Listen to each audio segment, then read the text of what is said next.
je serai grand, mais en attendant, je veux me hisser aussi haut que les géants.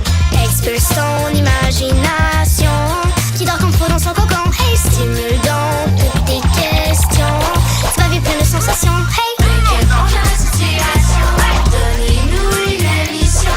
Donnez-nous avec amour, nous on a des solutions. Mesdames et messieurs, attention, vous nous verrez en pleine action. Suivez Machin Club et son ascension. Bonjour, situation. Ici Anime du Machin Club. Je suis à la fête de la famille des 50 ans d'anniversaire de Télé-Québec. Une fête de famille! Ha ha ha! Une fête de famille! Ha ha! Et aujourd'hui, je suis en compagnie de Inès et Aletheia avec l'animateur du club des 100 watts, Marc-André. Oui. Marc-André. T'as pas connu ça, toi, le club des 100 watts? Non, parce que je crois que ça a arrêté. C'était quand avant que tu j'étais- naisses. Tu connais-tu ma poignée de main? Ah oui. Alors, on vient pour se donner la main, on passe tout droit, on se peigne, on tape en bas, tape en haut, croise une fois, deux fois, derrière. Ouais. Soccer. Le soccer! Voilà. En fait, pourquoi ça s'appelle le club des 100 watts? Bien, parce que à 9-12 ans, t'es super brillant, t'es super intelligent, mais les parents sont pas certains que t'es plus intelligent qu'eux autres. Fait que là, nous autres, on a dit, ben oui, c'est comme les ampoules, on est lumineux. Alors, on a appelé ça le club des brillants, donc le club des 100 watts. Le club des 100 watts, en fait, ça fait quoi? Puis c'est quoi le... OK, alors c'était une émission quotidienne, à tous les jours. Moi, j'étais l'animateur, comme toi en ce moment, tu es l'animateur. Je recevais des jeunes qui faisaient des affaires, mais je recevais aussi des vedettes de cette époque-là. Mais il y en a qui faisaient des concours de lip-sync. Puis là, ils pouvaient mettre en scène une chanson qu'ils aimaient. Et puis nous autres, on présentait ça. Puis il y avait des sketchs, des comédiens qui faisaient des personnages. Puis il y avait aussi des petits téléromans dans cette émission-là. C'était une émission où il y avait plusieurs choses. Et un thème par jour. Et quand, parce que moi, j'étais pas née quand Ouais. ça a terminé, Ouais. ben ça avait quel âge quand ça a fini? Alors, ça s'est terminé en 94. Donc, ça fait 24 ans que c'est fini. OK? 24 ans. J'ai d'ailleurs une fille de 24 ans. Et puis, ça a duré pendant 6 ans. Mais comme c'était une émission qui passait à tous les jours de septembre à mai, on en a fait plus de 1125 émissions du Wow! Club des 100 watts. Ouais. Et dans les dernières années de cette émission-là, on a fait un spectacle en tournée. Puis on se promenait à travers toutes les villes.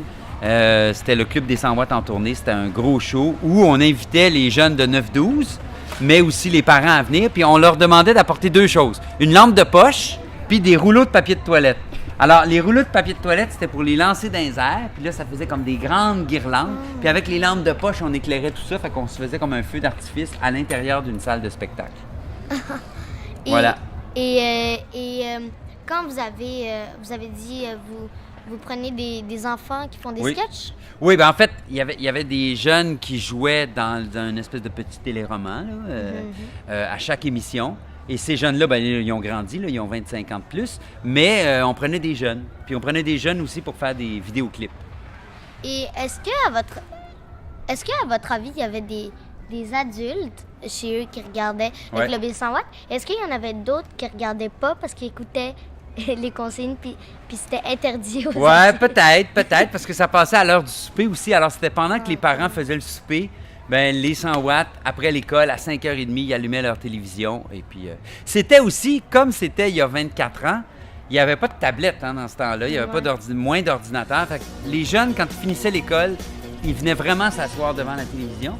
Et le lendemain, à l'école, tous les jeunes s'en parlaient. « Hey, t'as-tu vu le sketch du prof Boff? » C'était un prof complètement fou qui imitait toutes sortes d'affaires. Ou « T'as-tu vu l'invité de Marc-André? C'était tel comédien ou tel chanteur. » Alors, tout le monde s'en parlait. Il y avait quelque chose de très rassembleur parce que, comme il y avait moins de télévision, d'émissions, tout ça, comme il n'y avait pas de tablette, on utilisait moins Internet, on n'allait pas sur YouTube.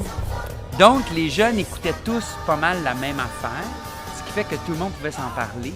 Et ça faisait un sujet qui rassemblait tout le monde. Les gars, les filles, mais aussi même ceux des autres classes, même ceux des autres communautés culturelles. C'était bien intéressant parce que c'était très rassembleur comme émission. Et c'était le grand succès de cette émission-là, c'était que les jeunes de votre âge se voyaient dans l'émission. Parce que vous étiez présents. Vous faisiez les sketchs, vous faisiez les téléromans, vous veniez en entrevue avec moi. C'est ça qui était le fun. Si vous passez à Québec un jour, ben, Ouais. on vous invite Oui. à venir à notre QG si vous OK, êtes le curieux. QG, il est où? Dans notre QG naissent des grandes idées qui fleurissent dans nos activités. On y reçoit plein d'invités, tous spécialisés pour notre insatiable curiosité. Si vous pensez qu'on sait juste jouer, vous